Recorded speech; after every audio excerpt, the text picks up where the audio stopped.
So, magdi-deliver naman tayo ng manok. Let's go! What's up mga good vibes? Kaya nga dali-dali na akong gumising na maaga para makakatay na tayo ng mga manok. So meron tayong order na 10 kilos. So 10 kg, nagtitimbang halos sila na 1.2 ganyan. So ano na sila, 45 days na sila. So kailangan din, advice lang po sa mga gusto mag-alaga ng manok is kailangan make sure ninyo yung mga klase ng manok na kukunin nyo is maganda, kasi pwede kayong pangakuan ng ibang mga supplier na lumalaki. Though itong ating nakuha kay Alex Manuel is lumalaki naman, kaso yung iba medyo mabagal lang sa paglaki. Kaya pag tumagal kasi yan ng matagal na panahon tapos hindi kayo nakapagbenta kaagad, malulugi naman kayo sa pagkain. Katulad niyan, yun yung pinapagbentahan is binili ko ng pagkain uli nila para sa paglaki nila, para may dispose natin sila lahat. So ayan, dali-dali na akong kumuha ng mga manok at kinatay na sila. Ayan fresh na fresh. Tuwan-tuwa ang inyong Kuya Mark sa kanyang pinaggagawaan. At dahil nga bago katay ang mga yan, sigurado kung fresh yan. Ako pa po ng malahibo yan. Kaya po sa mga gusto mag-business ng mga manok, ay pwede po ninyong i-wholesale yan. Ngayon kung halimbawa ay medyo wala po kayong makita kung nag-wholesale o kung bumibili ng live, kasi kukwentahin nyo rin. Halimbawa ang live is 105 to 120.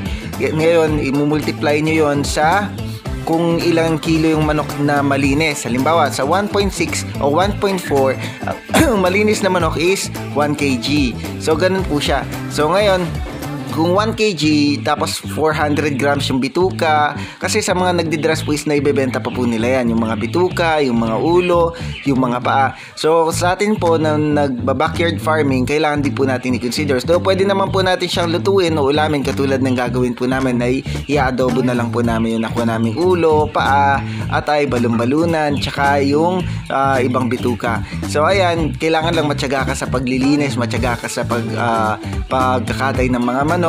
Ngayon kung naman dress mo may bebenta yun is nagre-range yan sa 155 hanggang 190. So profit pa rin.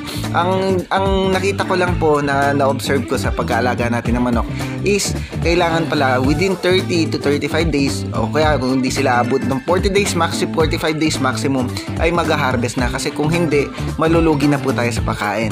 Kaya kailangan, halimbawa meron kayong supplier na nabilhan ng sisiw, pagkatapos hindi ka agad lumaki, consider nyo na humanap ng ibang supplier. Ngayon, para sa trial and error, kailangan nyo lang muna mag-try ng mga 100 or kung kaya nyong 50 tapos free delivery. Mas maganda po yung ganoon para makita nyo kung lumalaki yung mga sisiw nila, kasi bawat supplier po ng sisiw is may kanya-kanya silang hatchery na pinagkukuhanan. So iba-ibang classification pa po yung class A na yan. So may mga mabibilis lumaki, pag na-deliver na yung isa na pagkukuhanan natin, i-compare natin po yung growth rate na meron yung ibang supplier sa ibang supplier, hanggang makita natin yung pinakamagandang supplier, para kung ma-harvest tayo ng 30 days talagang kikita po tayo ng doble sa pagmamanukan. Nga lang po, katulad ngayon 45 days na, halos 1 kilo 1.2 kilos lang po ang inaabot nila. So medyo lugi yun pagka ganon. So hindi naman natin consider na lugi, consider natin yun na learning sa atin.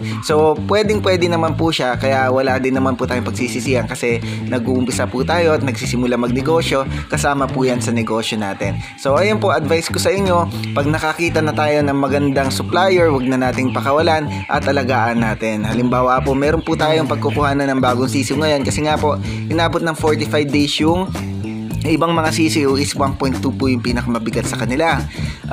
Kaya kailangan natin ng magandang supplier, yung mga supplier na yung mga sisiw nila na harvest na ng 35 days tapos harvest na. Pag ganun po kasi, isipin nyo kung 100 yan, ilang kilong feeds ang papakain, sabihin ng 5 to 10 kg per day.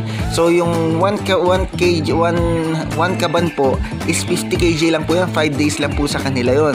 Ganun po yung punto. Kaya po ina-advise ko kayo na pag meron kayong mas magandang supplier na pagkukuhanan na magka-harvest tayo ng 30 to 35 days, why not? Kasi nga po negosyo yung pinasukan natin, is kailangan po natin napapag-aralan at kailangan po tayong kumikita. So ayun, maganda rin naman yung experience, kasi matataba din naman yung mga manok, malalaki din naman yung mga paa, dumalaki din naman sila, kaso nga lang yung growth rate siguro nasa hatchery yun, nasa klase pa rin na manok yun. So all in all, dito sa venture na to, siguro maglo-loss tayo ng mga 3,000 ganyan, kasi yung mga capital natin nasa 15,000 eh.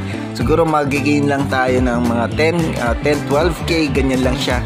So ayun, ganyan talaga sa negosyo, minsan kikita, minsan hindi. Kaya po, eto po si Kuya Mark ay nagsasabi sa inyo na ayan po, na-experience na po natin yung failure o yung disadvantages ng ibang ng pagninegosyo. Kailangan lang po natin i-share para nang sa ganon na hindi na po ninyo pagdaanan ulit yung mga disadvantages na napagdaanan namin. Ito po ulit ang inyong Kuya Mark at si Bochog, nagsasabing always good vibes lang po tayo and always make our mama and dada proud. Sa negosyo po ay ganyan po talaga, panahon, meron panahon na kikita, meron panahon na malulugi, pero darating din naman po yung panahon na ibibigay ng Panginoon, nakikita po tayo pare-pareha sa ating mga negosyong tinatahak. So God bless po, always positive lang po tayo, at we'll see you on the next vlog. Pakisubscribe po sa ating YouTube channel at pakilike din po at follow ang ating FB page. God bless po. Share! Pahabol po. Sheesh! Maraming salamat po sa walang sawang panonood. God bless. See ya! Chik!